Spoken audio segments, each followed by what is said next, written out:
Question 26b. This one's going to be really handy one day if you just happen to find yourself in Osaka and you need to call your friend in Denver. We have 5 marks on offer here. Hit the pause button and read the question carefully. We have 2 positions on the Earth's surface and we have their latitude and longitude. Interesting that Osaka is 135 degrees east, but Denver is 105 degrees west. That is significant. In part 1, it's one of those show that questions, and they're actually giving you the answer in the question. So your diagram and the working will need to be very clear and understandable. This is the way I draw the diagram. There's the Earth with the equator and the prime meridian. Osaka is north of the equator and east of the prime meridian. So there it is. O for Osaka. Denver is further north of the equator and it's west of the prime meridian. D for Denver.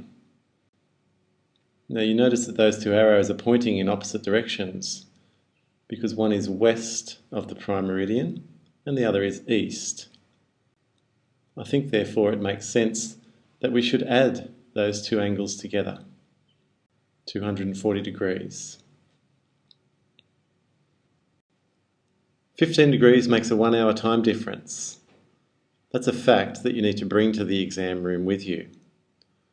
Some people do it differently. Some people say that 1 degree makes a 4-minute time difference. It's up to you really. So 240 degrees divided by 15 makes a 16-hour time difference, which is the answer we were looking for, the one that was given in the question. Time for part 2. We have John in Denver and his friend in Osaka.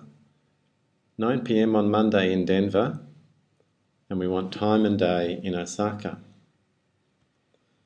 Now notice on that diagram that Denver is on the left and Osaka is on the right.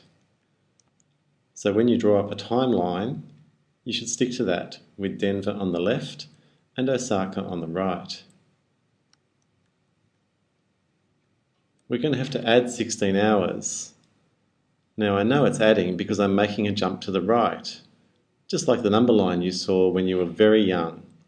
Jumps to the right are adding, and the time differences on the Earth's surface are the same.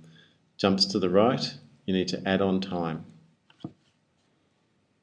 9 p.m. Monday, we're adding 16 hours. That'll be 1 p.m. on Tuesday. There's a couple of different ways you can do that.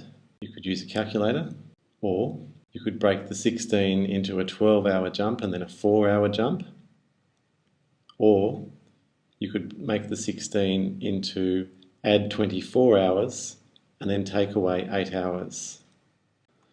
Part 3. Once again we have Osaka and Denver. This time it's 10 a.m. on Thursday, Osaka time. We're sending a text message to Denver, so there is a time difference, but for some reason the message is going to take 14 hours to get there. 10 a.m. Thursday in Osaka. This time we're jumping to the left, so we need to subtract the 16-hour time difference. But it takes 14 hours for the message to get there.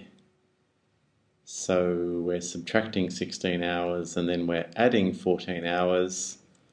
So in effect, we're just subtracting 2 hours. So John will receive the text message at 8 a.m. on Thursday, Denver time.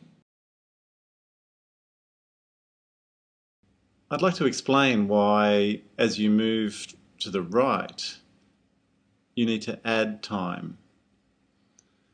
Imagine this. You are in Sydney and it's 12 noon, so the sun is directly above your head. 2 hours later, your friend in Perth notices that the sun is directly above her head. So it's now 12 noon in Perth, but it's now 2 p.m. in Sydney. Perth, 12 noon, Sydney, 2 p.m. Looks like the place that is further to the right is later. So when you compare Perth to Sydney, you need to take the Perth time and add 2 hours. So fortunately, the Earth turns in a certain direction so that this system is exactly the same as the number line you learnt when you were very young.